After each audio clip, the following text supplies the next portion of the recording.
영화를 통해 마음이 열리는 곳, 뒷방 상영관입니다. 영화가 끝나면 우리는 뒷방에 모여 대화를 시작합니다. 나와 당신의 영화는 우리의 대화를 통해 새롭게 살아납니다. 영화를 통해 마음이 열리는 곳, 비밀스러운 뒷방으로 여러분을 초대합니다. 와. 안녕하세요. 저는 뒷방 상영관의 배 아토믹 나물입니다. 와. 요즘 여러분 어떻게 지내셨나요? 바로 본론으로. 저번 주에 부천 그 판타스틱 국제영화제인가? 풀네임이 뭐더라? 아무튼 영화제에 처음 가봤어요. 부천 자체를 아예 처음 가본 것 같은데 근데 좀 늦어서 영화를 못 봤어요. 제가 영화를 보고 싶었던 게 뭐냐면 사실 부천 영화제는 좀 특이하고 약간 공포라 해야 돼? 아무튼 뭔가 좀 그런 특이한 영화들을 많이 하잖아요. 근데 저는 그런 걸 즐겨보지는 않아서 항상 별 크게 관심은 없었는데 이번에 무슨 KBS에서 다큐 아카이빙 프로젝트가 있었대요. 모던 코리아 시즌2라는 제목인데 뭐 여러 개의 편이 있는데 그 중에서 K-팝 창세기라는 편이 있다는 거예요. 근데 제가 최근에 좀 몇 개 글을 읽었던 김유나 평론가님이라고 계시는데 그분이 GV 사회를 만난다고 하셔서 궁금해가지고 그거를 이제 예매를 했거든요. 근데 그 2시 시작이었는데 제가 딱 2시에 도착을 한 거예요. 근데 그게 15분 전까지 입장을 해야 된대요. 15분 전까지 티켓을 받고 아무튼 뭐 10분 전까지 입장인가 뭐 그런 식으로. 그래서 절대 못 들어간다는 거예요. 그래서 뭐 제가 늦은 게 잘못이니까 어쩔 수 없다 하고 근데 GV는 들어도 되냐고 하니까 GV 때는 그러면 들으라고 해가지고 다행히 GV만 어쨌든 들었는데 GV만 들어도 되게 재밌었어요. 그냥 K-팝 창세기 이제 GV 내용으로 들었을 때 K-팝 창세기 하면 보통 약간 H.O.T 막 이 정도? 아니면 서태지 이 정도로 생각했거든요. 저는 그때쯤의 얘기일까? 근데 얘기하는 거 들어보니까 더 오래전에 약간 뭐라 해야 되지? 좀 밴드들 약간 그런 시대 60년대 한 70년대 정도 막 그 정도에서부터 얘기를 하고 그 유키즈 온 더 블록이라는 그 외국 밴드가 아니라 그룹이 내한을 왔을 때 뭐 그런 얘기를 하더라고요. 그래서 약간 그런 그룹 가수들의 인기 뭐 이거부터 시작을 한 것 같던데 그래서 그걸 못 본 건 아쉽지만 그 GV는 되게 재밌었고 뭐 찾아보니까 무슨 플랫폼에서 볼 수 있다고 하더라고요. 그래서 조만간 찾아볼 계획입니다. 저도 보고 싶어요. 그래서 영화제 절대 늦지 말자는 교훈을 새겼습니다. 여러분도 미리미리 가세요. 저는 부천에 살거든요. 그래서 부천 영화제 사실 저도 공포 영화 별로 좋아하지 않아서 근데 부천 영화제는 좀 재미나게 코어한 영화들이 꽤 있어가지고 그런 걸 찾아보는 게 되게 재밌었는데 이번에는 저 너무 더워서 나가기가 싫은 거예요. 그래서 뭐 예매를 했다가 취소도 하고 그냥 온라인 상영으로 단편 네, 웨이브에서 하더라고요. 그걸 단편을 여러 개를 좀 봤는데 박제라는 제목의 단편 영화가 있어요. 그게 인간을 박제하고픈 그러니까 그게 약간 박제의 가장 마지막 단계라고 생각하는 한 여성과 영원히 살고 싶은 남성을 인터넷으로 만나서 박제하는 이야기. 박제를 해요? 근데 뮤지컬이고 사랑 이야기예요. 재밌겠다. 어머나. 네, 그래서 이걸 되게 엄청 흥미롭게 봤어요. 추천. 이렇게만 들어도 엄청 흥미롭네요. 그리고 살인 청바지라는 저도 그거 봤어요. 영화인데 이거는 인간이 너무 의류 소비를 많이 하고 그리고 뭐 유기농 그리고 뭐 노동 착취 없음 이라고 말하는데 다 광고고 근데 그런 것 때문에 이건 스폰가? 아무튼 그래서 근데 그런 소비를 막자는 취지의 살인하는 청바지 영화 재밌었어요. 웃기다. 아직 끝나지 않았으니까 한번 찾아보세요. 저도 부천을 너무 가고 싶지만 가지는 못했고 온라인으로 저는 아직 단편은 뭐 있는지 잘 못 봤는데 장편을 보고 있는데 저도 살인 청바지 엄마랑 같이 봤는데 막 약간 줄거리를 말해주니까 엄마가 너무 그 해괴함에 끌려서 같이 자기도 보고 싶다고 해서 같이 봤거든요. 그래서 되게 좋은 교훈을 얻고 교훈적인 영화. 네, 살인 청바지 저도 봤고 말을 잃은 사람들인가? 그거 보고 싶어요. 그거 저는 되게 좋았어요. 저 약간 원래 무성 영화 막 제스처로 얘기하고 말 별로 많이 안 하는 그런 걸 좋아해가지고 네, 이 말을 잃은 사람들도 약간 그런 느낌이어서 뭔가 타티 영화를 좋아하거나 이러면 약간 풍자적이기도 하면서 되게 시각적으로 그 감독님이 그래픽 노블 작가시더라고요. 그래서 그런 시각적으로 엄청 잘 구현한 것들이 많아서 되게 좋았던 것 같아요. 그리고 전 로메로의 놀이공원이라는 단편인데 약간 한 50분짜리 영화는 그거 보고 싶은데 아직 못 봤어요. 그래서 오늘 가서 이게 18일까지 온라인 상영이라고 네. 들었는데 네, 여러분도 놓치지 말고 보세요. 그리고 보고 싶었던 것도 생각났는데 베니 러브스 유라고 그러니까 애착 인형인 베니가 이사 가려는 주인공을 떠나지 못하게 잡는 거예요. 그래서 그것도 약간 엘모 같이 생겼더라고 인형이. 좀 재밌을 것 같아요. 맞아요. 그 약간 상동 염색체처럼 생긴. 상동 염색체 진짜 오랜만에 뭔가 상동 듣는다. 염색체처럼 생겼다 생각했거든요. 어. 그 인형이. 썸네일 보고. 근데 이거 방송 올라갔을 땐 끝났겠다. 그럼 생각해보니까. 그건 뭐 그럼 네. 뭐 나중에 내년에 다음 기회에. 네, 여기까지가 저희의 근황이었고요. 잠시 홍보 시간을 가지도록 하겠습니다. 저희 뒷방 상영관은 인스타그램 계정을 운영하고 있어요. 저희 상영 영화 일정에 대한 소개글과 아토믹이 만든 게시물들이 업로드되고 있습니다. 인스타그램에 뒷방 상영관 검색하시면 찾으실 수 있고요. 또 저희가 청취자 여러분들의 목소리를 듣고 싶어 합니다. 사연과 질문을 받고 있어요.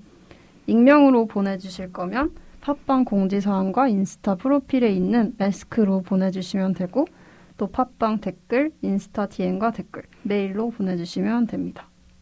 네, 뒷방 상영관 143화 영화는 루카입니다. 엘리코 카사로사 감독의 작품이고요. 이번 영화의 선정 이유가 있을까요?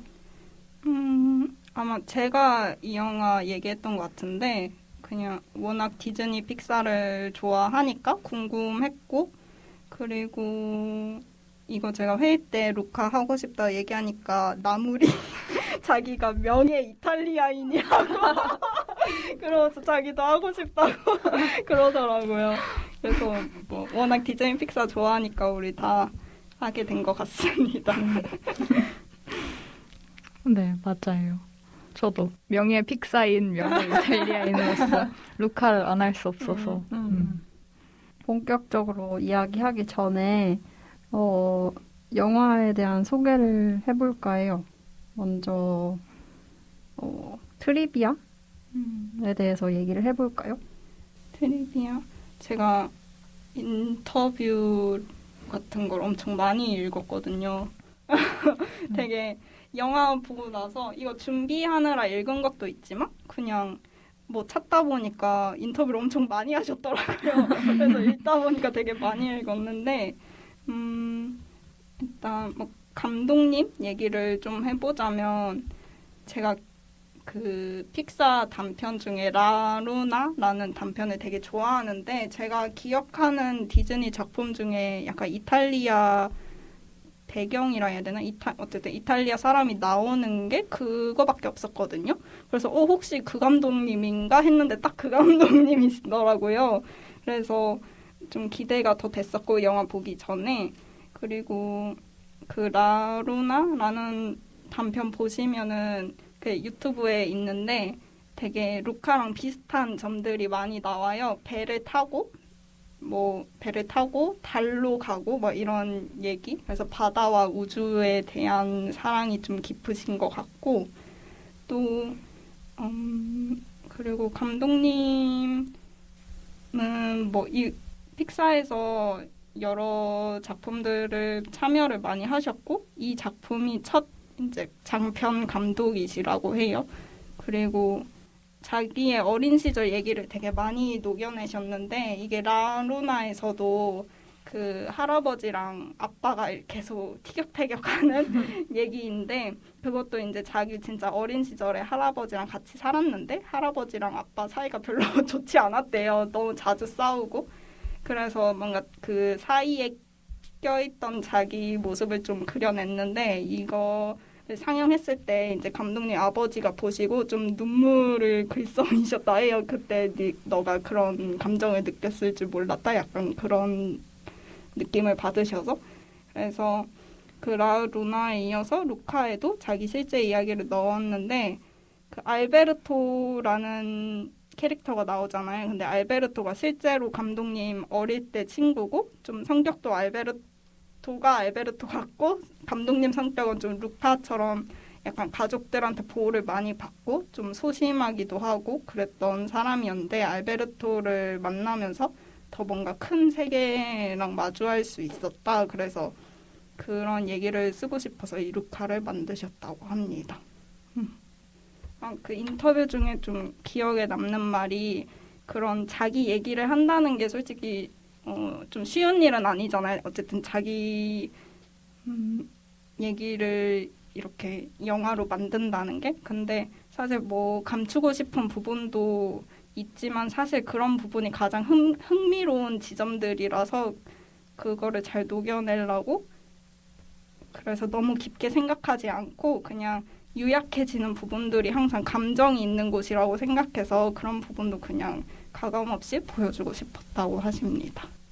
너무 공감하는 말인 것 같아요. 딱 그런 진짜 어린 시절 생각할 때 뭔가 감추고 싶어서 잘 말도 안 꺼내면 기억이 잘 안 나잖아요. 근데 그런 기억들에 할 이야기가 많이 있는 것 같다는 생각이 들었어요. 뭔가 그런 건강한 사람만이 또 그렇게 가감 없이 그런 감정에 접근할 수 있다고 저는 생각이 드는데 뭔가 영화에서 느껴졌던 그런 건강한 정서 같은 거랑도 맞닿아 있는 것 같아요. 그리고 감독님 사진을 실제 사진 찾아보면 머리카락이 진짜 이렇게 되게 약간 곱슬거리는 검은색 머리카락을 가지고 계신데 그게 되게 그 루카의 머리카락 컬이랑 너무 비슷해가지고 그래서 되게 좋았어요. 사진 진짜 실제로 찾아보니까. 맞아. 그리고 감독님 트위터를 어제 좀 봤거든요.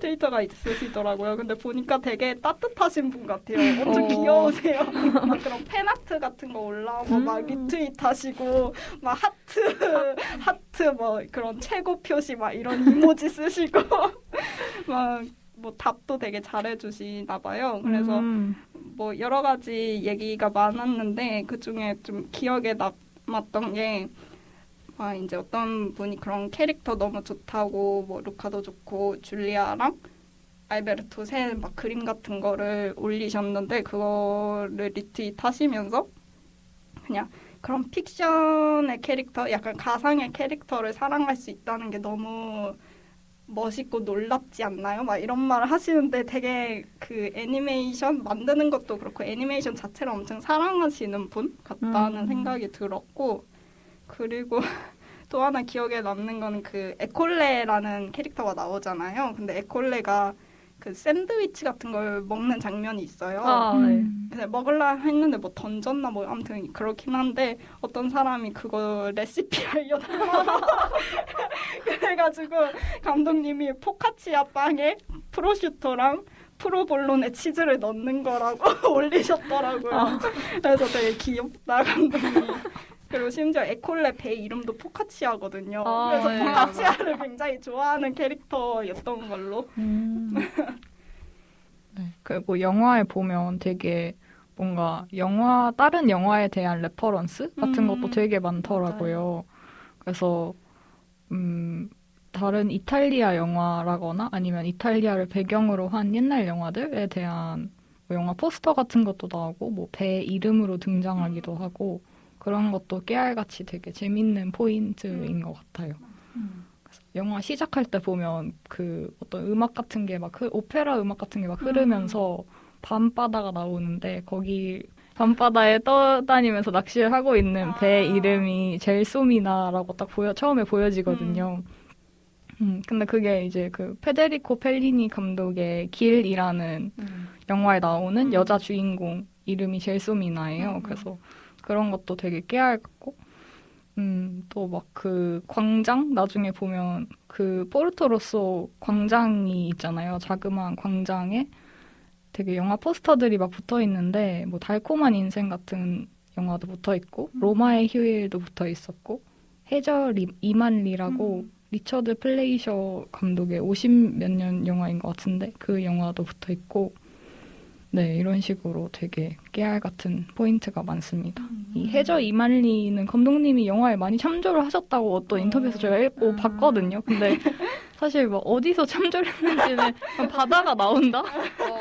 바다가 나오고 모험을 한다? 뭐 이런 정도인 것 같은데 딱 하나 알아챌 수 있었던 건 해저 이만리에도 되게 철갑 잠수복 같은 게 나오거든요. 되게 옛날 사람들이 생각할 때 다이빙 하는 사람들이 입었을 법한 그런 수트가 나오는데 여기에도 영화 초반이랑 이제 루카가 수영을 하는 모습에서 등장하는 그 잠수복, 철갑 잠수복 그게 되게 해저 이만리에서 나온 거랑 비슷했던 것 같아요.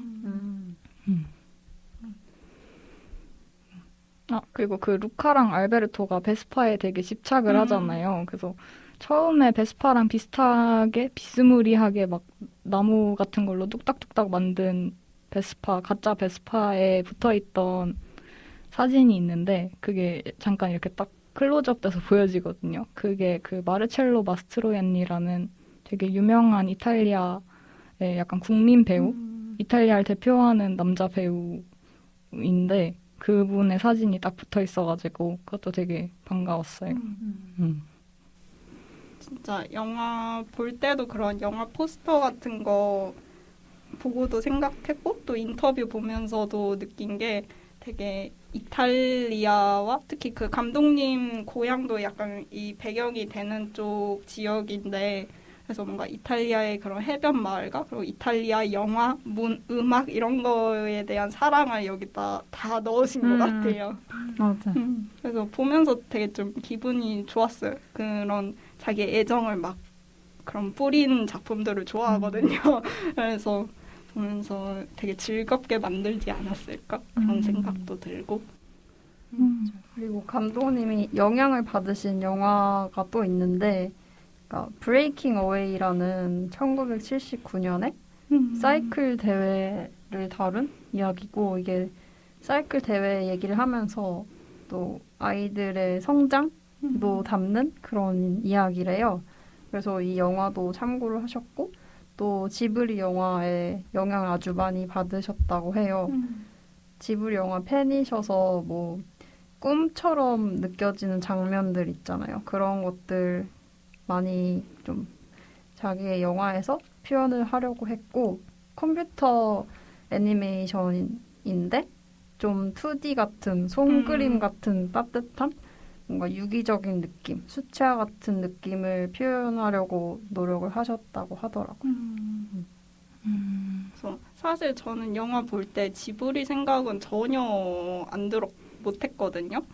근데 그 왓챠 평 중에 이제 이동진 평론가님이 쓰신 게 미야자키 하야오가 아무튼 지브리에 대한 뭐 픽사의 화답 뭐 이런 식으로 남기셨어요. 그래서 왜 도대체 지브리 생각이 나지? 약간 그랬었는데 사실 지금 생각해도 지브리 스타일인가는 모르겠어요. 그 지브리의 느낌이 있나는 솔직히 잘 모르겠는데 감독님 인터뷰 보면 미야자키 하야오 얘기가 빠지지 않더라고요. 그래서 어릴 때부터 그런 뭐 미래소년, 코난, 엄마 찾아 산만리 이런 거를 보고 자라셨대요. 그리고 굉장히 좋아했고 우리가 지금 생각하는 그런 지금 지브리 영화보다도 그 지브리 이전의 미야자키 하야오 작품들에 굉장히 애정이 많으신 것 같고 그리고 그 했던 말 중에 그런 막 루팡 3세인가 그런 작품들도 막 애니메이터들이랑 같이 보고 그랬대요. 그러면서 그 어린아이들의 시점, 어린아이들이 되게 디테일한 거를 보고 자연을 보는 눈, 그게 굉장히 인상이 깊어서 루카도 뭔가 처음 경험하는 거를 굉장히 세세하게 들여다보는 눈을 가진 캐릭터를 만들고 싶었다고 하셨습니다. 루카가 뭔가 새로운 걸 발견했을 때 짓는 그 표정 맞아. 와 생각나요. 전 되게 인어공주 생각도 많이 났거든요. 맞아요. 처음 맞아. 시작할 때는. 그리고 막 인간의 물건들 막 줍잖아요. 근데 제가 인어공주를 사실 그 공주 시리즈 중에 제일 좋아하는데 그게 막 그 인어공주 자기 인간 물건 컬렉션을 막 맞아. 자랑하는 장면 있잖아요. 그 장면이랑 포크로 머리 빗는 장면 제일 좋아하는데 뭔가 그래서 저는 루카가 당연히 인어공주의 영향 하에 있다 이렇게 생각을 했는데 그 언급은 별로 없더라고요. 맞아. 그래서 그냥 너만 생각한 건가 이렇게. 근데 그런 인터뷰에서 감독님이 얘기하진 않는데 그런 글 리뷰 글이라 해야 되나 그런 글 보면은 그 인어공주 얘기를 하긴 하더라고요. 근데 감독님이 직접적으로 언급한 거는 저도 보진 못했어요. 근데 아무래도 포크가 되게 여기서 좀 중요한 것까지는 한데 약간 포인트로 쓰이잖아요. 그 올라왔을 때 그러니까 인간으로 변해서 밥을 먹을 때 파스타를 먹을 때 포크를 사용할 줄 모르잖아요, 다들. 그래서 뭔가 그 인어공주도 포크의 사용법을 몰랐던 것처럼 약간 그냥 깨알 포인트로 넣은 것 같기도 해요, 저는. 그 목소리를 맡으신 배우분들 얘기를 좀 더 해볼까요? 루카 역을 맡은 주인공 루카 역을 맡은 분은 제이콥 트렘블리라는 배우인데 브리라슨이랑 같이 나온 룸에도 나왔고 원더라는 작품에도 출연을 하신 아역 배우입니다.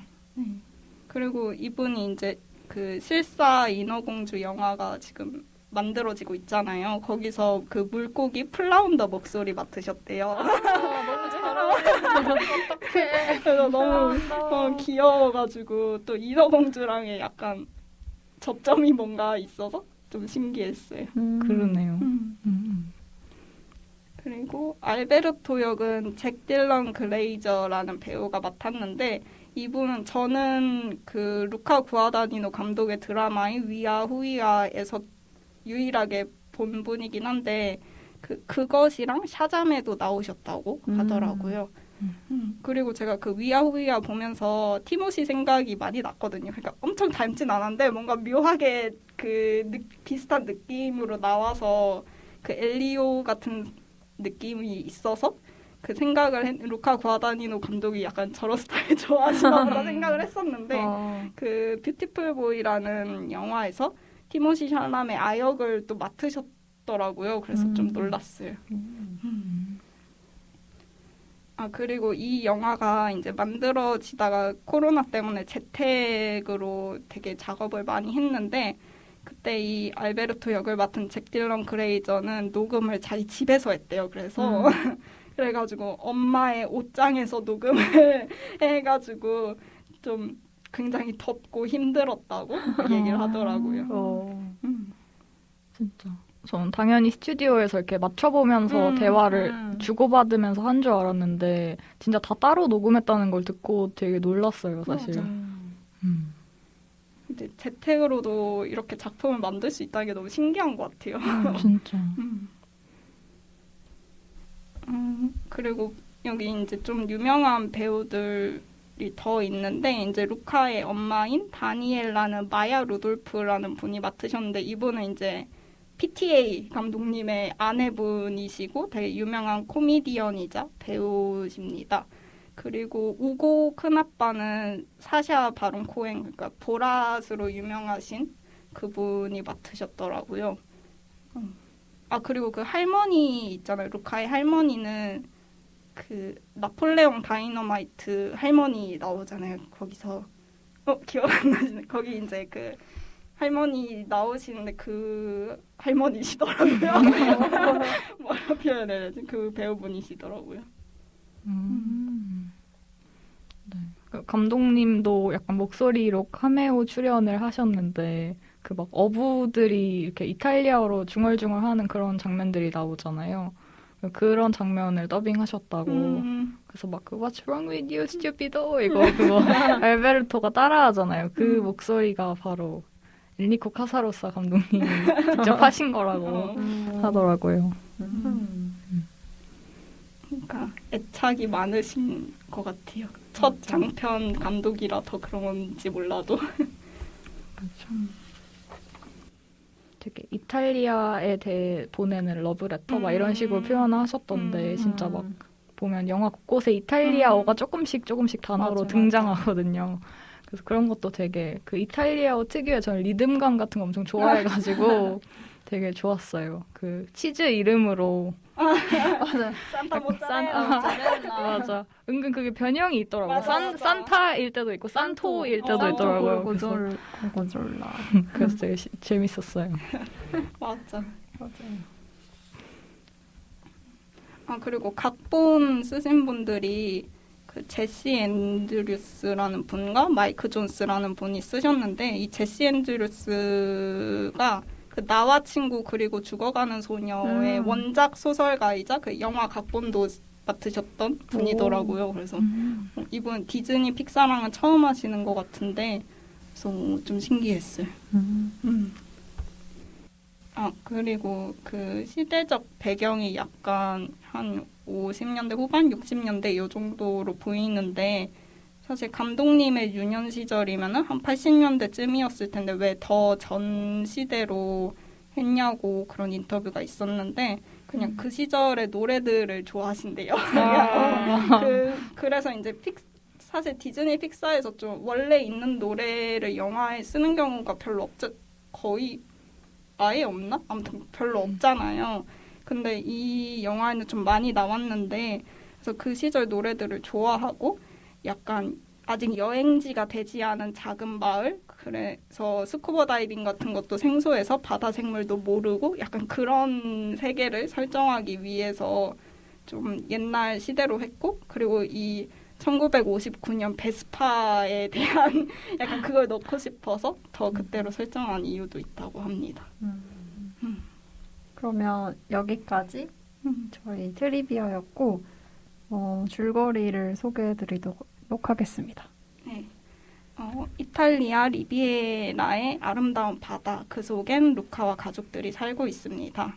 바다 밖 세상이 궁금하지만 두렵기도 한 루카는 자칭 인간 세상 전문가라는 알베르토를 만나 처음으로 바다 밖에 나오게 됩니다. 그리고 물이 닿지 않으면 인간이 된다는 사실을 알게 됩니다. 알베르토의 꿈은 스쿠터인 베스파를 타는 것인데 그래서 알베르토와 루카는 베스파를 위해서 인간 마을로 향하고 거기서 줄리아를 만나게 됩니다. 셋은 포르토로스 컵이라는 경기에서 우승하기 위해 열심히 준비를 하는데요. 그러다가 알베르토가 바다 괴물이라는 사실을 들켜서 떠나게 되고 루카는 알베르토와의 관계를 다시 회복시키기 위해 혼자 포르토로스 컵에 출전합니다. 그 경기의 마지막 단계인 자전거 경주가 한참일 때 비가 내리고 루카와 알베르토가 바다 괴물이라는 사실을 온 마을 사람들이 알게 됩니다. 그런데 줄리아의 아빠인 마시모가 우승자는 이 알베르토와 루카라며 손을 들어주고 바다 괴물에 대한 막연한 적대감이 있던 사람들도 그들을 받아들이기 시작합니다. 그리고 우승 상금으로 베스파를 갖게 되는데 알베르토는 그것을 팔아 루카가 학교에 갈 수 있도록 기차 티켓을 삽니다. 그리고 루카는 줄리아와 함께 제노바에서 학교에 다니고 알베르토는 마시모와 함께 마을에서 살아갑니다. 줄거리 감사합니다. 그러면 다음 코너인 다시 보기 코너로 넘어가도록 할게요. 어떤 장면부터 말해볼까요? 근데 저는 사실 이탈리아 영화라고 하면 거의 다 남부 배경이 되게 많은 것 같아요. 생각해보면. 그래서 뭔가 그 아름다운 해변가? 풍경 같은 게 되게 햇살이 막 엄청 풍부하게 내리쬐고 바람이 불고 나뭇가지가 막 흔들리고 막 이런 게 되게 아름답게 그려지는 장면들이 항상 등장했던 것 같은데 루카에서도 그런 장면을 기대하고 갔고 그게 뭔가 충족이 됐던 것 같아요. 그래서 루카가 이제 물 밖에 처음 나오는 장면이 있잖아요. 네, 그 장면에 대해서 얘기를 해볼까요? 진짜 그 장면 너무 좋았어요. 그리고 그 전에 이제 루카가 꿈속에서 물 밖에 나가려고 하는데 이게 젤리처럼 막혀가지고 못 나가는 그런 꿈을 꾸잖아요. 그 표현도 좋았고 물 밖에 이제 처음 나와서 그 인간으로 변한다는 걸 알게 됐는데 이제 걸어본 적이 없으니까 어떻게 서고 어떻게 걷는지 그거를 막 알베르토가 설명을 해준단 말이에요. 그래서 그렇게 서서 걷게 되고 막 나와서 그런 바람에 흔들리는 뭐 나뭇잎, 하늘 막 이런 거를 보는데 그 장면 너무 좋았어요. 되게 뭉클한? 왠지 모르게 뭉클한? 되게 초반인데도 좀 뭉클한 느낌이 있었고 그런 걸 보는 루카의 눈이 너무 예뻤던 기억이 있습니다. 뭔가 마스크 쓰고 영화 보잖아요. 그리고 뭐 평소에 산책하거나 어디 뭐 여행지에 가서도 마스크를 뭐 쉽게 벗지 못하는데 뭔가 그런 거 벗은 느낌? 뭔가 이 정말 얼굴로 자연을 마주하는 맞아. 그런 느낌이 들었어요. 되게 상쾌하고 아름답고. 그리고 그 미야자키 하야오 감독을 굉장히 좋아하신다고 하셨잖아요. 근데 저는 이 장면 볼 때 물론 생각을 하지 않았지만 인터뷰 보니까 약간 그런 지브리 영화들에서 보이는 되게 미야자키 하야오가 바람을 그리는 바람을 그리는 작가라고 많이들 표현을 하는데 그것처럼 뭔가 바람에 흔들리는 잔디 막 이런 얘기를 하시더라고요, 감독님이. 그래서 그런 거를 미야자키 하야오가 마스터다 막 이러면서 자기도 그런 표현을 좀 쓰고 싶었다 했는데 그 장면이 이 장면인 것 같아요, 왠지. 맞아. 그 완전 시그니처 바람에 흔들리는 약간 파도처럼 흔들리는 맞아, 그 잔디밭. 잔디밭. 맞아. 전 이 영화에서는 그 해변가에 이렇게 밀려오는 포말 같은 거 표현도 너무 좋긴 했어요. 진짜 막, 이 기술력. 기술력. 그 질감 표현 같은 거에서 맞아. 뭔가 그게 결정이 되잖아요. 기술력이. 맞아. 되게 막 머리카락 표현이나 막 그런 게 진짜. 맞아요. 저는 그 지울리아의 머리카락이 너무 아름다운 거예요. 복슬복슬한 털실? 강아지 털 같기도 하고 그게 약간 클로즈업해서 지울리아 가까이 머리카락만 나올 때 딱 모자가 털모자인데 그거랑 같이 있는데 너무 그러니까 현실을 넘어선 애니메이션 같다는 생각이 들었어요. 그리고 저는 바닷속에서 이렇게 비 들어오는 그런 장면들도 좋았고 진짜 기술력, 자본력 최고 약간 이런 느낌. 그리고 저는 또 좋았던 장면이 이제 루카가 되게 꿈을 많이 꾸잖아요. 그 중에서 이제 알베르토랑 진짜 베스파를 타고 달려가다가 달에 도달해서 달을 만지는 꿈을 한번 꾸는데 그게 달과 별이란 거를 알베르토가 처음 알려주는데 그거를 알베르토가 달은 큰 물고기고 별은 엔초비들이다 막 이렇게 얘기를 해준단 말이에요. 그래서 꿈속에서도 그렇게 엔초비들과 큰 물고기로 나오는데 그 달을 만지니까 갑자기 비가 내리면서 그 인간 모습이었던 루카가 다시 그 바다 생물의 모습으로 변하면서 악몽으로 꿈이 끝난단 말이에요. 근데 이 장면이 좋았던 게 약간 꿈 꿈이라 하면 보통 되게 이상적인 거를 생각하는 건데 하지만 그러면서도 계속해서 자기의 두려움을 갖고 있다는 거를 표현한 것 같아서 이 장면이 되게 좋았어요. 그리고 이 꿈 장면에 나오는 노래도 너무 좋았고 그리고 이제 그 꿈 장면이 많은 이유가 약간 그 루카가 좀 내향적인 성격의 캐릭터잖아요. 그래서 감독님이 이 내향적인 캐릭터의 속을 보여주는 방법을 많이 고민하셨대요. 그러니까 내향적이면 좀 자기 거를 이렇게 나타내는 걸 좀 두려워하는 편이니까. 그래서 그 방법으로 꿈을 생각하셔서 좀 꿈 장면을 많이 넣으셨다고 하더라고요. 진짜. 생각해보니까 주인공들은 거의 외향적인 경우가 많잖아요. 모험담의 주인공들은 특히. 맞아요.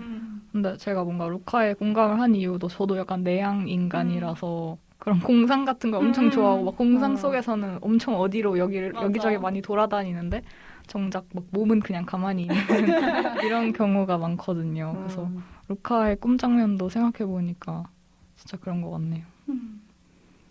약간 그런 거 있잖아요.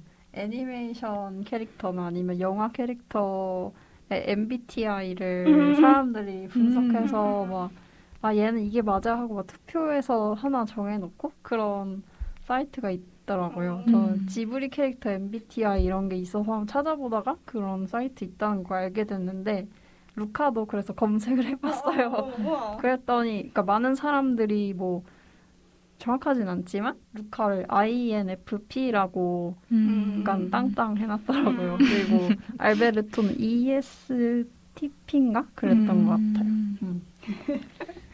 귀엽다. 뭔가 그런 꿈 장면, 상상하는 장면에서 저는 영화 보면서 되게 오랜만에 엄청 경이로움을 느꼈어요. 그런 그러니까 뭔가 펼쳐지는데 그게 끝없이 펼쳐지잖아요.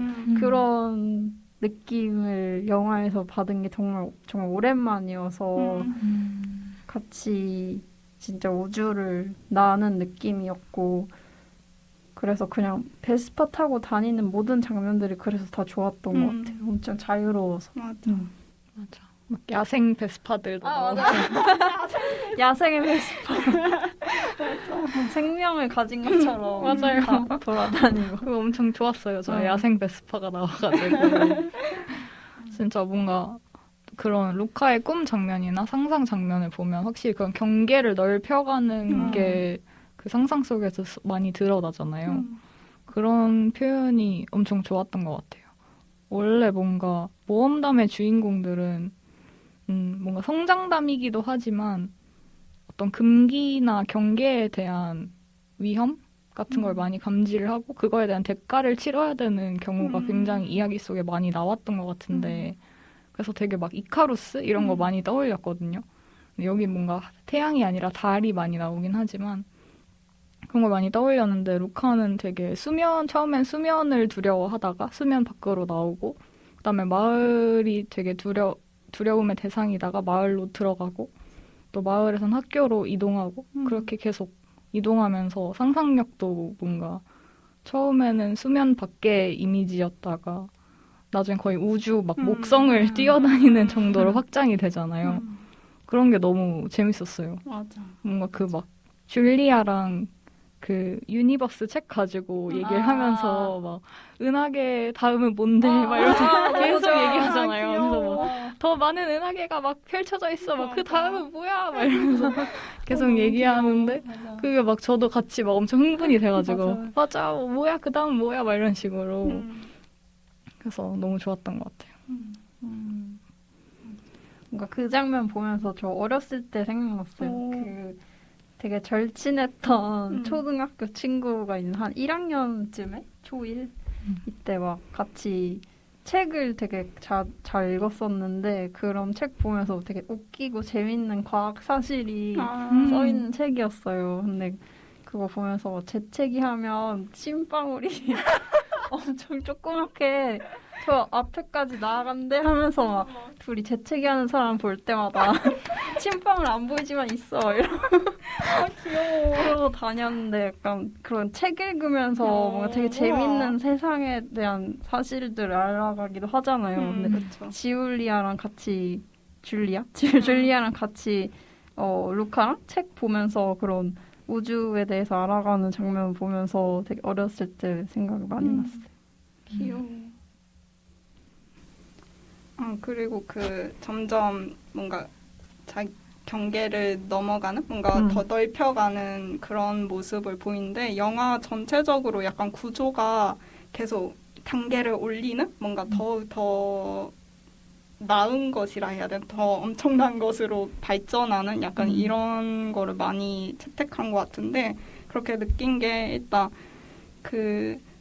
탈 것이라 해야 되나? 네. 그거에 대한 건데 일단 맨 처음에 루카가 배우는 게 서고 걷는 거였잖아요. 근데 그 다음에는 자전거를 타고 그리고 이제 베스파를 갖게 돼서 베스파도 타고 그리고 마지막에 기차를 타고 떠난다는 그런 단계도 좋았고 또 장소도 우고 큰아빠의 심해가 있잖아요. 물론 거기에 가진 않지만 가기 싫어서 떠난 것도 있지만 어쨌든 그 심해가 있고 그 위에 루카네가 있고 그리고 이제 물 밖에 나와서 알베르토의 섬이 있고 그 다음에 인간 마을이 있고 제노바에 가고 또 우주를 꿈꾸고 이렇게 단계가 있는 게 전 너무 좋았어요.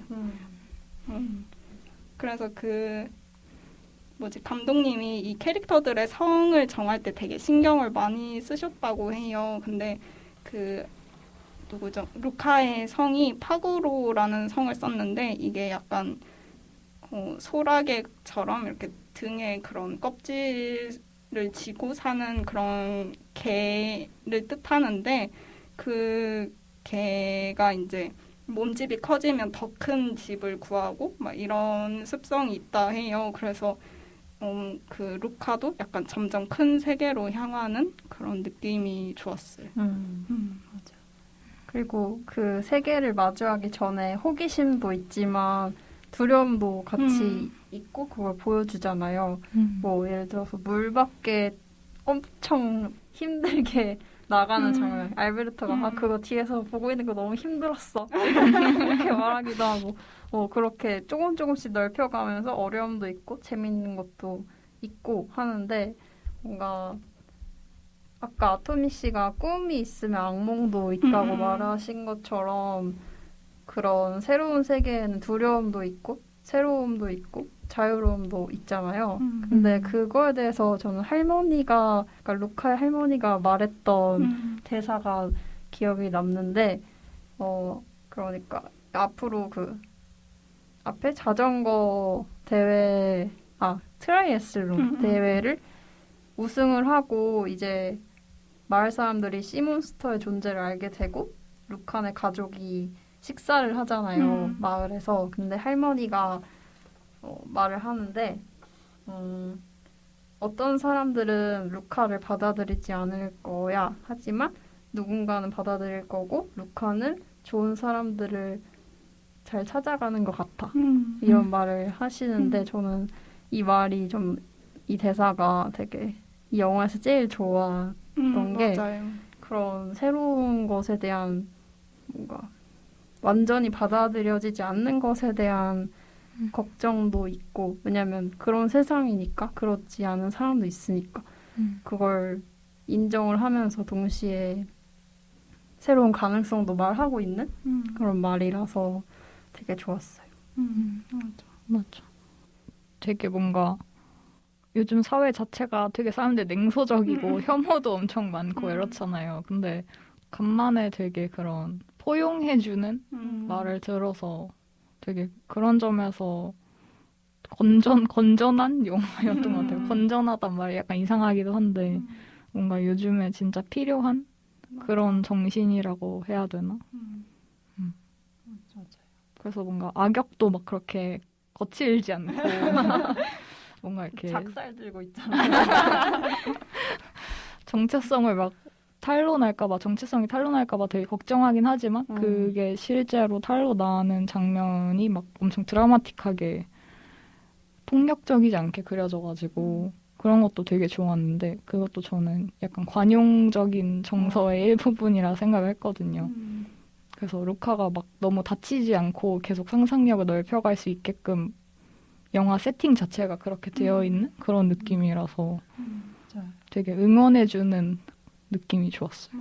그리고 이런 갈등 상황이 사실은 그러니까 루카나 알베르토는 그냥 자기 자신이었을 뿐인데 갈등 상황을 맡게 되는 거는 많은 사람들의 혐오 때문이잖아요. 근데 그런 게 뭔가 당신들이 가지고 있는 혐오감이라는 게 사실은 그렇게 별거 아닌 걸 가지고 약간 실체 없는 혐오다 없죠. 그런 식으로 말해서 뭔가 이 갈등을 잘 녹여내는 그런 태도였던 것 같아요. 그래서 뭔가 비판할 수 있겠지만 왜냐면 현실은 그렇게 녹록치 않으니까 그렇긴 한데 그런 뭔가 받아들임에 있어서 큰 장벽을 가지고 있지 않아도 된다라는 메시지로도 읽을 수 있어서 저는 되게 좋았던 것 같아요.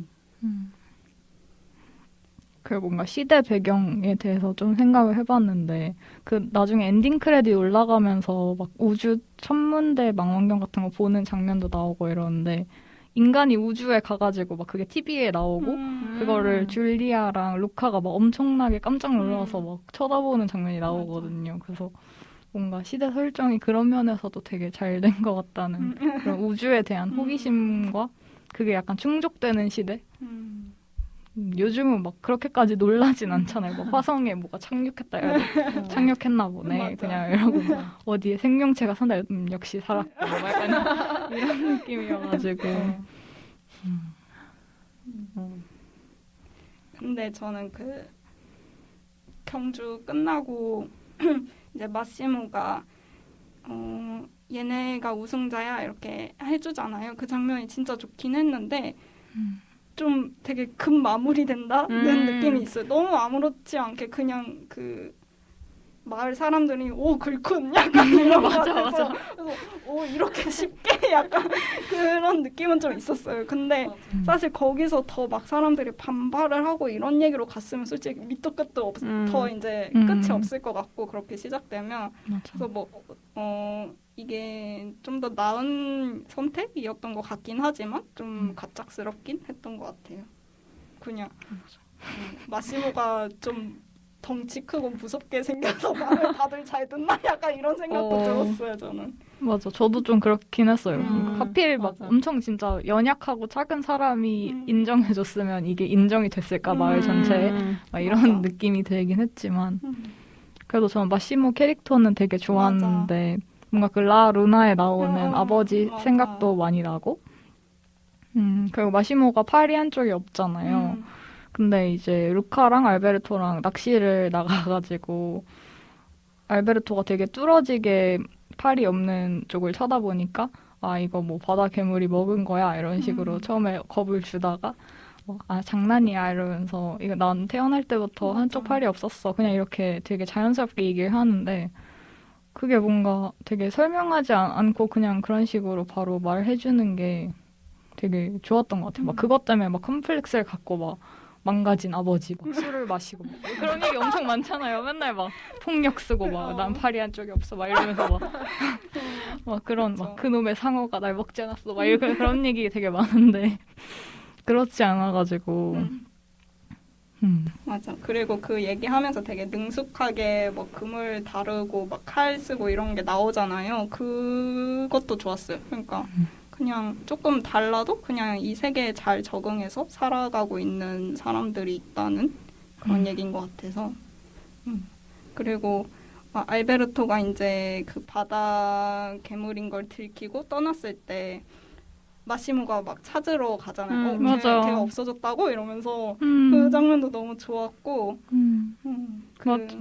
그 루카가 되게 알베르토는 자기를 찾길 원하지 않을 거예요라고 하는데 마시모가 바로 하지만 그러지 않을 그게 사실이 아닐 수도 있잖아. 막 이런 식으로 그게 진심이 아닐 수도 있잖아. 이렇게 바로 말하는데 뭐 어떡해.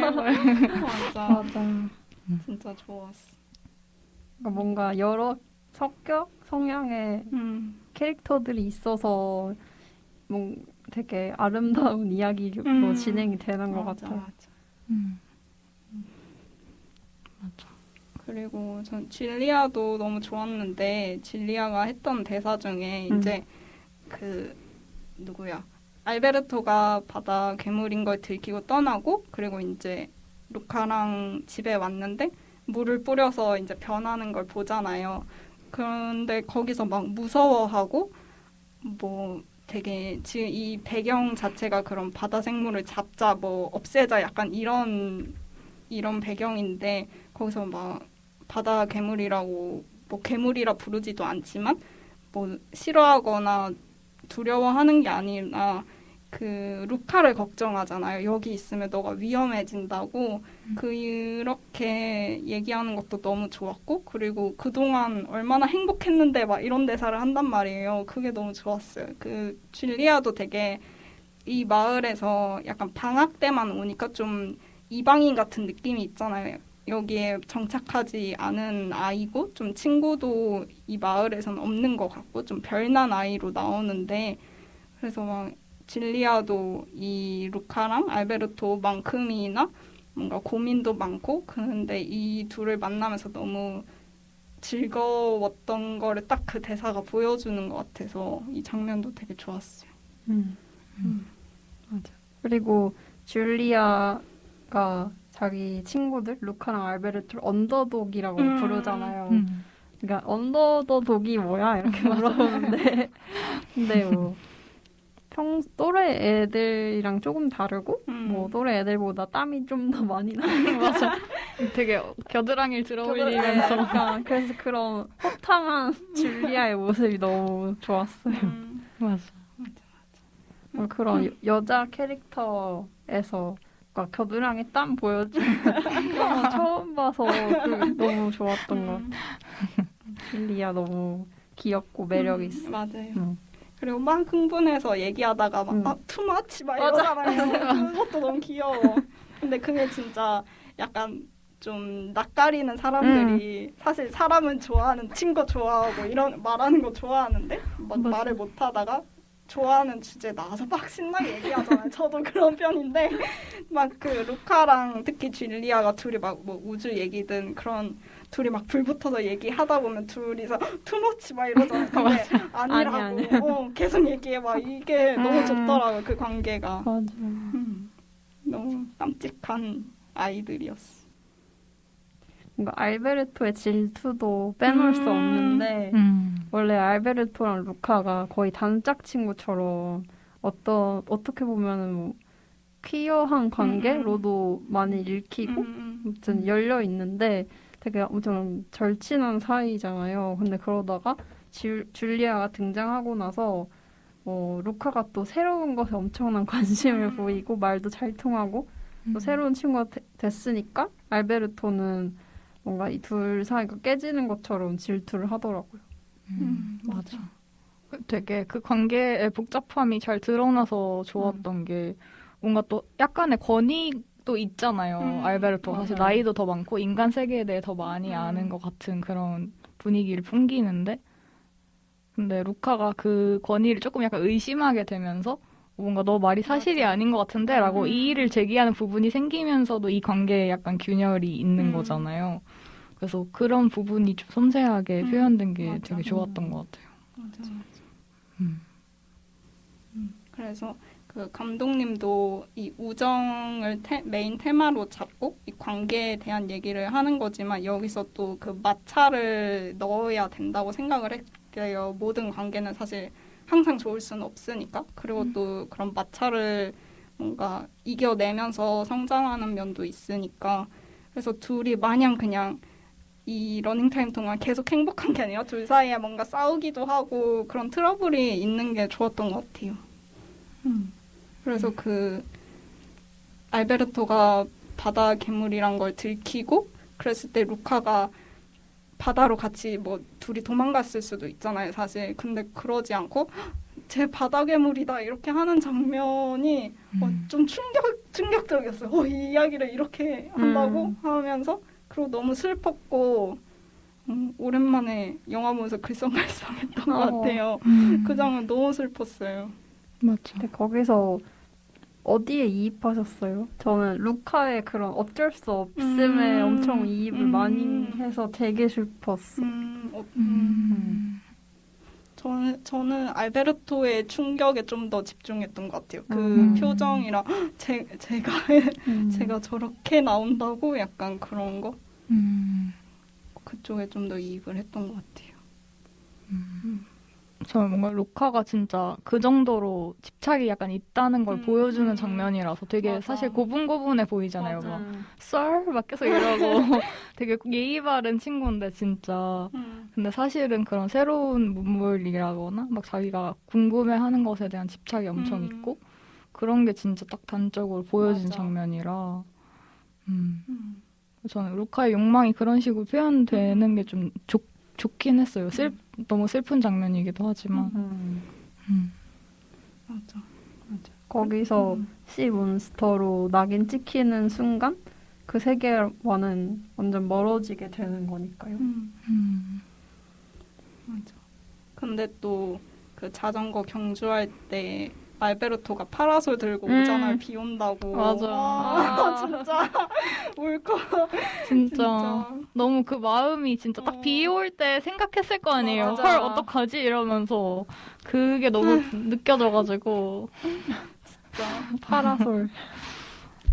맞아. 그리고 그때도 사실 둘이 그 바다로 가자 그러잖아요. 그 자전거 타고 내려서 그냥 바다로 가버리자. 이 바다 괴물인 걸 들켰으니까. 근데 줄리아가 넘어져서 줄리아를 일으켜주려고 바다로 가지 않고 돌아오면서 이제 그 마시모가 얘네가 위너다 이런 얘기를 해주게 되는데 그것도 너무 좋았어요. 도망치지 않고 또 줄리아를 구심점으로 다시 돌아왔다는 거. 맞아. 전 사실 좀 약간 루카가 전체적으로 좋긴 했는데 남자 아이의 이야기다 보니까 또 이런 브라더후드구나. 그래서 약간 이렇게 퀴어적으로 읽힐 수 있는 아름다운 소년들의 얘기가 또 나오네. 약간 이거에 대한 약간의 신경질적인 그런 약간 질투랄까? 그런 게 있었거든요. 그래서 이걸 여자애들 얘기를 만들었으면 안 되나? 막 이런 생각을 하긴 했었는데 근데 줄리아가 진짜 구심점을 잘 잡아준 것 같아서 네. 그리고 저는 그 루카가 떠난다는 결말이 참 좋았어요.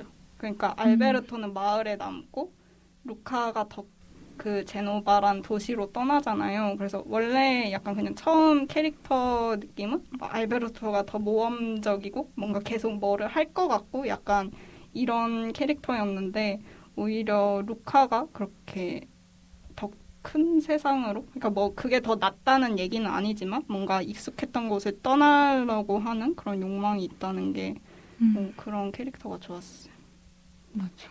근데 또 되게 뭔가 진보 막 발전 이런 거에 대한 약간 뭐라고 하지? 옛날 인류의 환상 그런 게 있잖아요. 그래서 너무 루카가 이렇게 큰 세상으로 나아가는 게 보기는 되게 좋고 스토리상 되게 맞는 것 같지만 또 그것만이 옳은 길인 것처럼 보여지는 거는 저는 좀 경계심이 들긴 했거든요. 근데 알베르토가 남는 선택을 한 게 저는 진짜 아토믹 말대로 되게 좋았던 것 같아요. 맞아. 그리고 되게 남아서도 또 행복한 삶을 꾸려가는 모습이 엔딩 크레딧 올라가면서 그림으로 맞아. 많이 보여지고 그런 안정감을 원하는 거였고 알베르토는 그런 서로 다른 인물들의 선택 같은 게 다 존중이 맞아. 돼서 좋았던 것 같아요. 사실 알베르토는 이제 아빠가 떠나서 되게 사실 불안했을 거 아니에요. 아빠를 오지 않는 아빠를 기다리면서. 그래서 오히려 정착과 가족을 원했나 싶기도 하더라고요. 맞죠.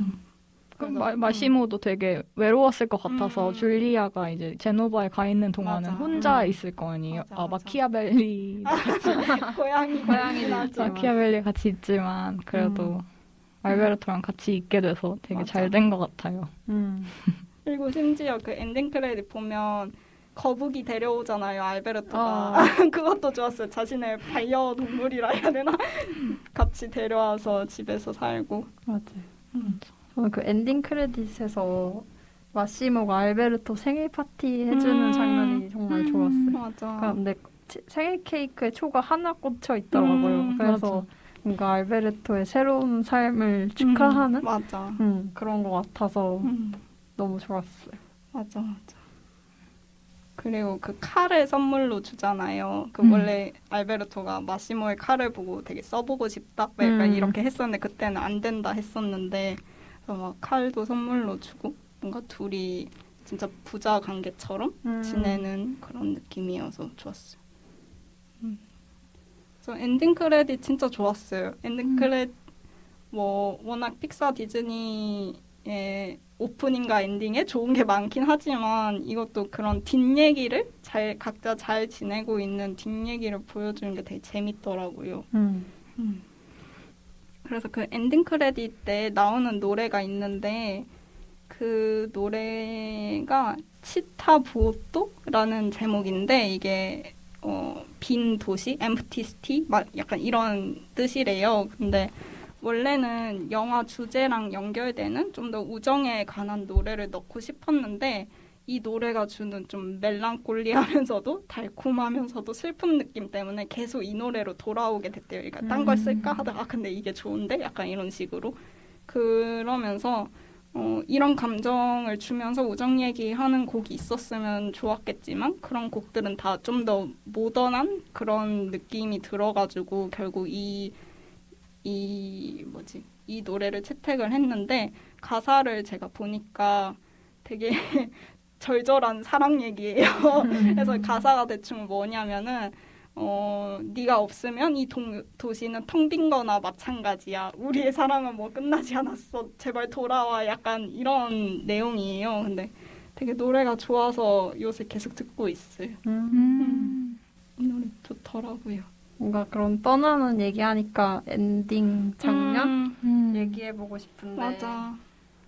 일단 그 기차표를 베스파를 팔아서 산 거고 맞아. 그렇게 알베르토가 원하던 베스파인데 그 루카를 위해서 기차표를 샀다는 게 뭔가 둘의 관계에 대해서 많은 걸 얘기해주고 있는 것 같고 떠나기 전에 그 대사가 되게 좋았던 게 루카가 너 없인 안 돼 라고 하니까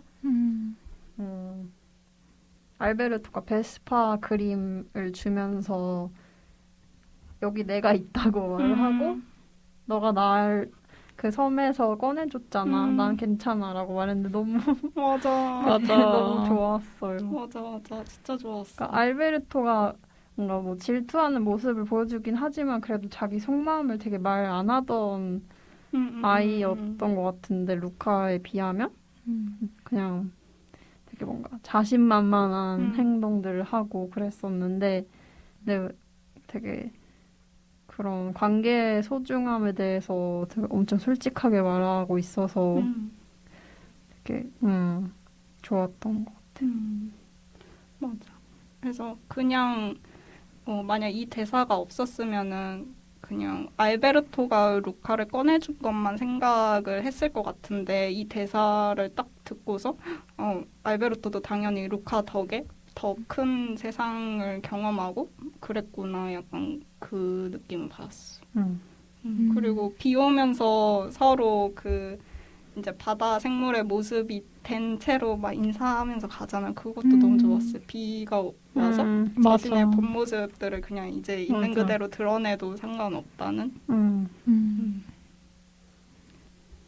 그래서 저는 이 영화 보면서 엑스맨도 되게 많이 생각났어요. 엑스맨도 사실 뭐 히어로물이라고도 볼 수 있지만 되게 저는 엑스맨 시리즈를 좋아하는 이유가 엄청 소수자의 이야기를 하는 하는 영화잖아요. 그래서 거기선 그런 초능력자들이 조금 혐오의 대상이 되기도 하고 되게 자신들의 그런 권리를 위해서 싸우는 것도 나오고 그러는데 그래서 이 영화도 좀 그런 소수자의 얘기로 읽힐 수도 있고 또 그 몸이 변하는 것도 되게 맞아요. 차르륵 변하는 게 약간 미스틱도 생각나가지고 엑스맨 시리즈도 생각이 많이 났어요.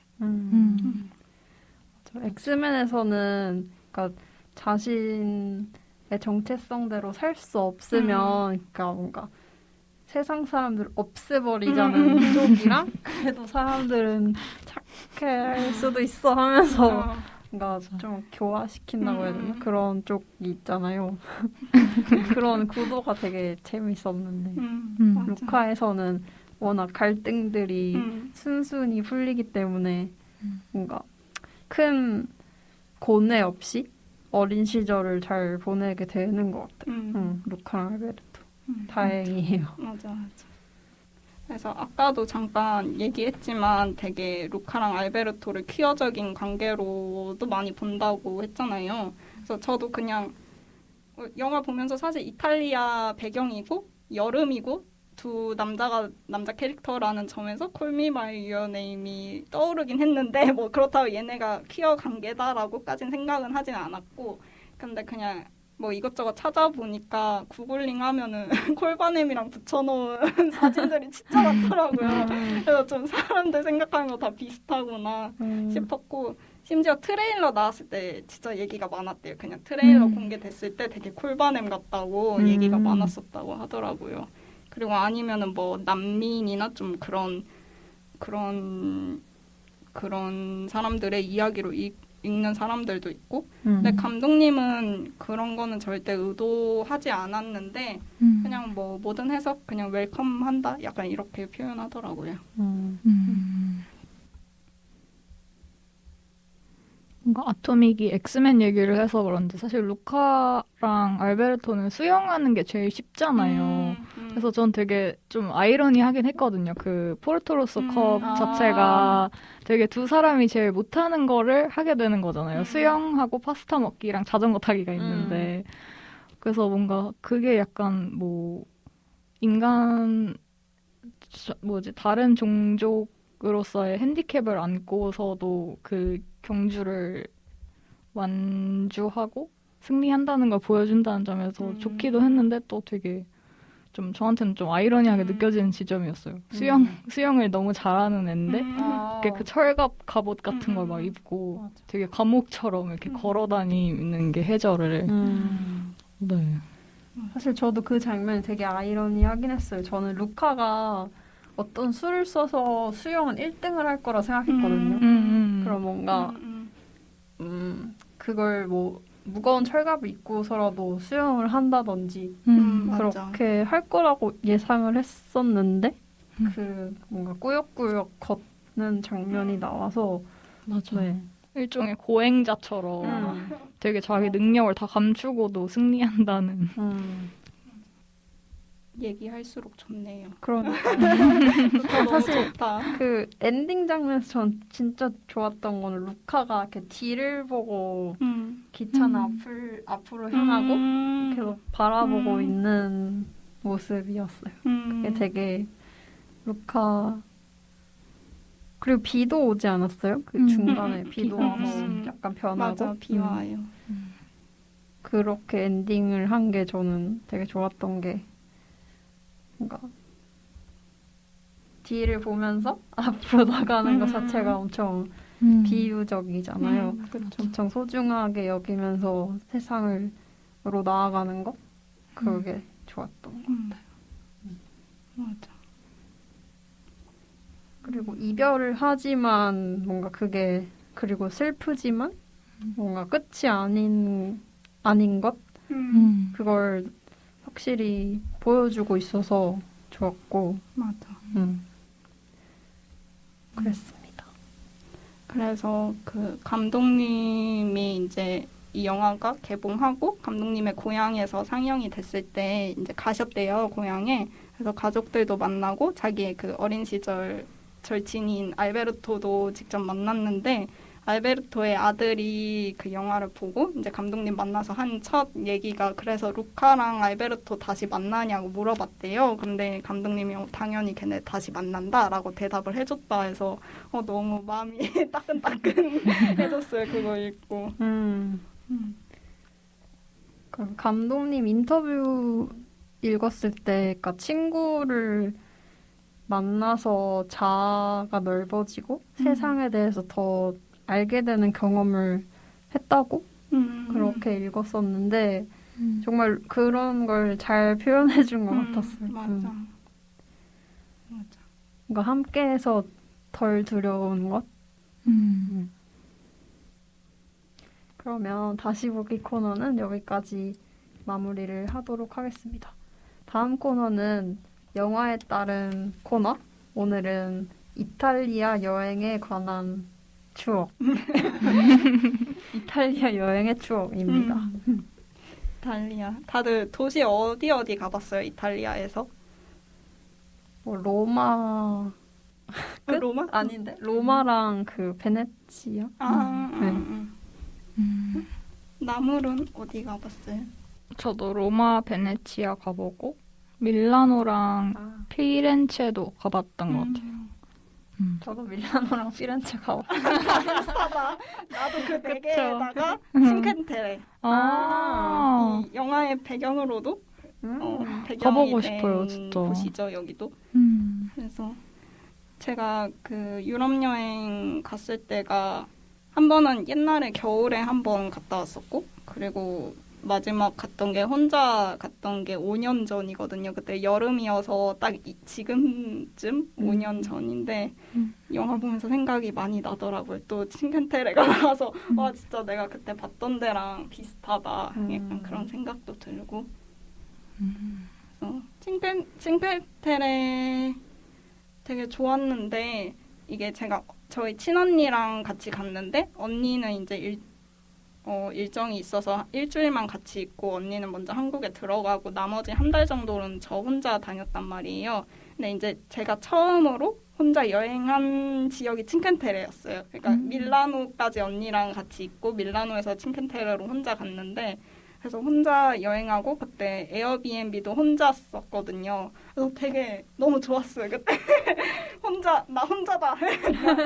그러고 이 칭켄테레 지역에 이게 칭켄테레가 해안 절벽에 있는 5개의 마을을 같이 이르는 이름인데 그 중에서 저는 코르닐리아라는 지역에 에어비앤비를 썼거든요. 근데 이 지역이 별로 이 5개 마을 중에서는 좀 작은 편인 곳이라 좀 숙소가 별로 없었어요. 근데 제가 예약을 조금 늦게 해서 그런지 다른 지역도 마땅한 데가 없어서 여기를 고르게 됐는데 그냥 되게 좋았어요. 되게 그 호스트분도 엄청 친절하시고 제가 밤에 이제 혼자 팩하고 있었나 그랬는데 갑자기 문 두드리셔가지고 팩한 채로 나갔는데 오늘 재밌었냐 막 이런 얘기도 물어주시고 그리고 막 이때 혼자 아직도 생각나는 게 그 창문 열면 막 새소리가 막 들렸거든요. 거기가 창문 열면 앞에 약간 정원처럼 나무들이 이렇게 있고 새소리 막 짹짹 나고 그것도 너무 좋았고 납작복숭아 많이 먹잖아요. 유럽 가면 그 납작복숭아 먹으면서 일기 쓰고 이랬던 게 진짜 생각이 많이 나요. 그리고 별도 진짜 많아서 밤에 별 보면서 걸었던 것도 생각나고 칭켄테레 되게 좋았어요. 야경도 되게 유명하거든요. 여기가. 그래서 야경도 보고 근데 9시 반까지 해가 안 져가지고 언제지 제가 정말 좀 지친다 약간 이런. 기차 끊기겠는데 이러면서 되게 조마조마하게 봤던 기억이 있네요.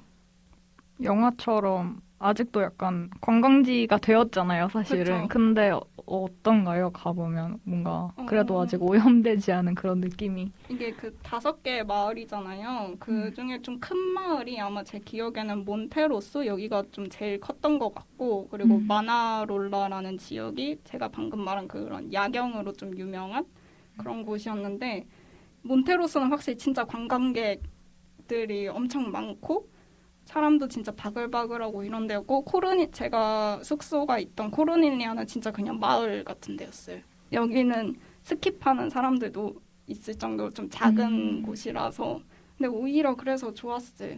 그냥 원래 현지 느낌 느끼는 게 좋잖아요. 맞아요. 여행 가면은 그래서 막 마트도 가고 조각 피자도 사 먹고 그랬던 기억이 있습니다. 저는 이탈리아의 바다 해안가 지역은 한 번도 생각해보니 가본 적이 없어서 뭔가 이탈리아의 자연에 대한 느낌은 전혀 없어요.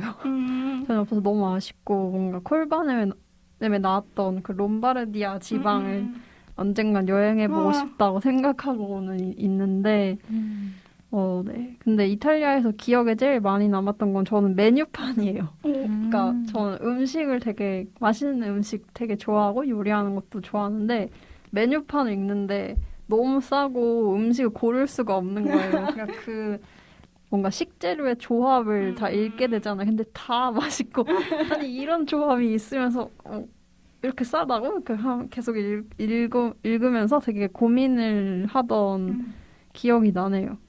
어떤 식당에서 그러니까 채소 라자냐를 먹었는데 되게 오래 걸렸어요. 그래서 가족들이랑 같이 가는데 너 왜 이상한 걸 시켜서 막 늦게 나오게 하냐 이런 말을 막 듣고 근데 나중에 나는 진짜 제일 맛있어요 거기서. 그래서 그때 먹었던 채소 라자냐를 기억하고 있고 또 젤라또가 너무 좋아서 거의 뭐 하루에 한 3번 정도 젤라또를 사 먹었던 기억. 젤라또. 네.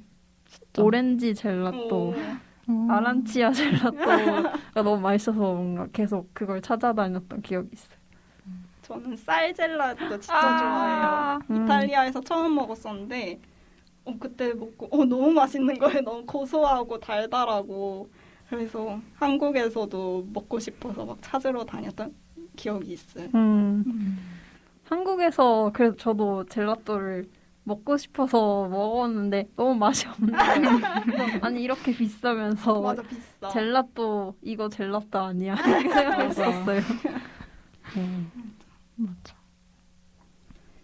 저도 뭔가 이탈리아 사람들의 그런 음식 부심 같은 게 되게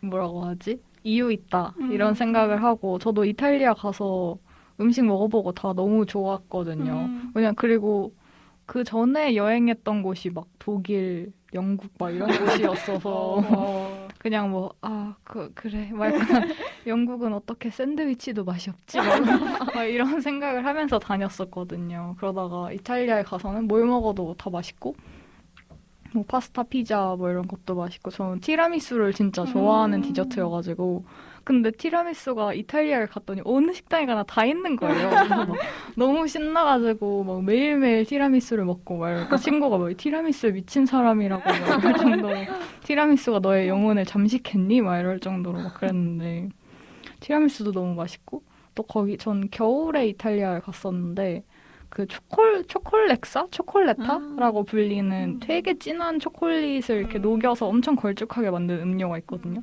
근데 그거 한국에서 먹고 싶은데 아직 못 찾았어요. 그렇게 하는 곳을. 근데 이탈리아에는 겨울에 어느 곳을 가도 그걸 팔아가지고 그것도 진짜 먹으면서 와 정말 여긴 천재들만 있나 봐. 어떻게 이렇게 완벽한 음료를 만들었지? 막 이랬거든요. 정말 많은 음식이 생각이 나네요. 라자냐도 어딜 가나 맛있고. 그리고 전 그 이탈리아에서 나온 초콜릿 안에 에스프레소 들어있는 초콜릿 알아요? 네. 그거 엄청 많이 사 먹었어요. 저 그거 너무 좋아해가지고. 맞아. 그거 많이 사더라고요. 로켓 커피인가? 포켓 커피인가? 포켓 커피. 맞아. 저도 티라미수 먹었는데 로마였나? 되게 좀 유명한 집이 있다 해서 거기서 포장해서 막 공원에서 먹고 그랬거든요. 근데 거기 직원분이 이탈리아 분인데 한국말을 엄청 잘하는 거예요. 진짜 좀 젊은 분이셨는데 그래서 엄청 깜짝 놀라서 제가 한국말 왜 이렇게 잘하세요? 하니까 아니에요. 막 이러면서 겸손한 것까지 한국인을 닮은 거예요. 너무 웃겼어. 웃겨. 그래서 아니에요. 아직 부족해요. 막 이러면서 말하는데 한국말 진짜 잘하더라고요. 깜짝 놀랐어. 맞아. 그 바티칸인가? 거기에 뽐삐라는 티라미수 엄청 유명한 곳이 있어서 저도 테이크아웃해서 길거리에서 계속 이렇게 퍼먹으면서 걸어다녔던 기억이 나요. 되게 여름에 갔어서 더워가지고 그네를 찾아 헤맸던 기억이 있고 저 로마 갔을 때 너무 더워가지고 그때 좀 힘들었어요. 그리고 로마쯤에 약간 여행 중반부였거든요. 저 전체 여행에. 그래서 조금 지치기도 하고 너무 더워서 잠깐 아침에 나왔다가 그 해 쨍쨍할 때 다시 숙소 들어와서 쉬고 다시 선선해지면 나가고 그랬었어요. 로마에 제가 진짜 가보고 싶은 미술관이 있었는데 그게 예약을 뭐 며칠 전에 미리 해야 되나 막 이런 식이었던 거예요. 그래서 제가 로마에 있는 동안 볼 수가 없는 거예요. 그래서 엄청 슬펐던 기억이 있어요. 그래서 로마는 제가 이제 그 겨울에 여행했었다고 했을 때 그때도 왔었고 그때 막 투어하고 이래서 사실 굳이 또 안 갈라 했는데 그 미술관이 가고 싶어서 넣었던 거거든요. 근데 그 미술관이 보르게세 미술관이라고 있는데 제가 그 베르니니라는 조각가 되게 유명한 이탈리아 조각가인데 그분의 페르세폰의 조각이 있어요. 그걸 엄청 좋아하거든요. 그 사진으로만 봤지만 되게 그런 손으로 이렇게 몸을 잡고 있는데 그런 눌린 살 이런 게 너무 표현이 잘 돼 있어서 이걸 꼭 보고 싶다 생각했는데 못 봐가지고 로마에 한 번 더 가야 된다. 약간 그런 생각을 갖고 있어요. 저는 카라바찌오를 진짜 좋아해가지고 오. 그래서 로마에 가서 막 카라바찌오 그림도 많이 보고 이래서 약간 소원을 좀 풀었어요. 미술관도 진짜 좋죠.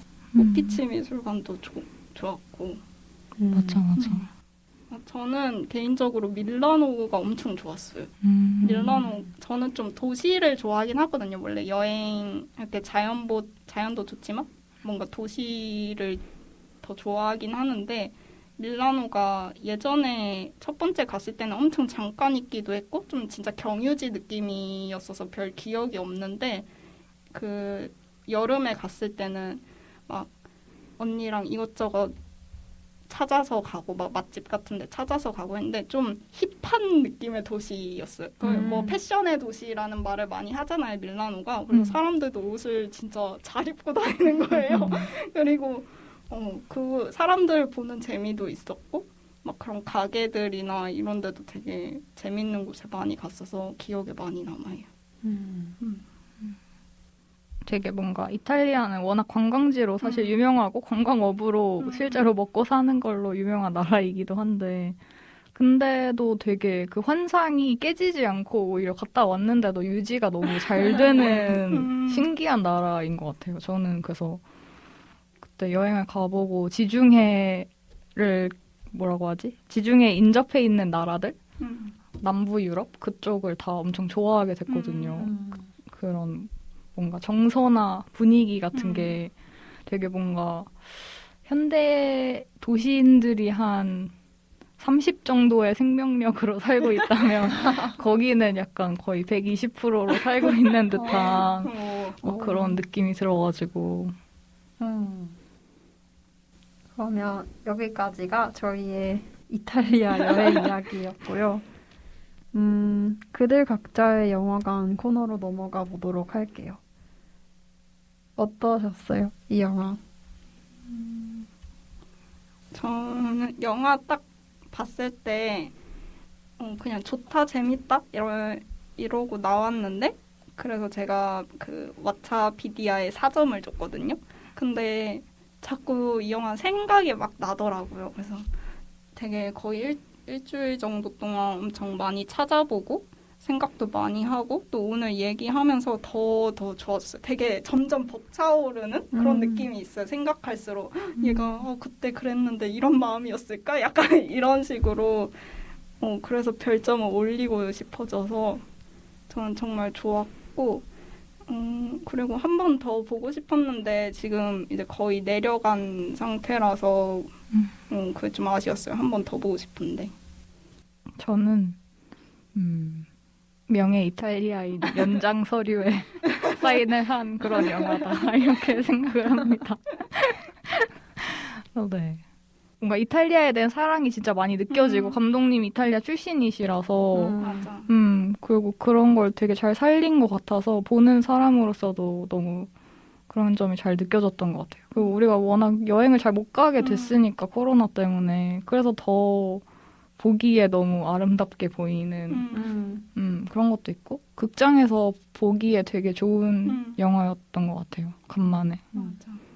그리고 저는 항상 그 디즈니 로고 뜨고 아. 픽사 그 램프가 이렇게 아. 또잉또잉또잉해서 이렇게 아이에 앉잖아요. 그걸 너무 좋아해가지고 진짜 와 픽사의 충성심을 아직도 내가 이렇게 간직하고 있다니 막 이런 생각이 들면서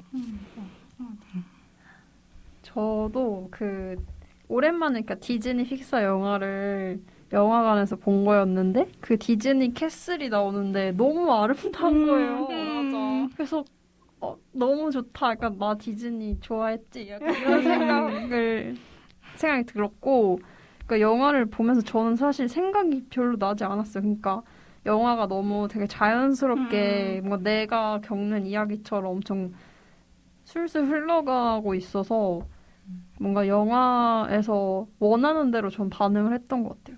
그런 뭐 놀라거나 감동받거나 슬프거나 이런 걸 다 따라간 느낌이어서 되게 즐거웠었던 것 같아요. 영화 보는 경험이 그런 게 되게 오랜만에 생각 없이 영화 보는 게 너무 오랜만이어가지고 되게 좋았어요.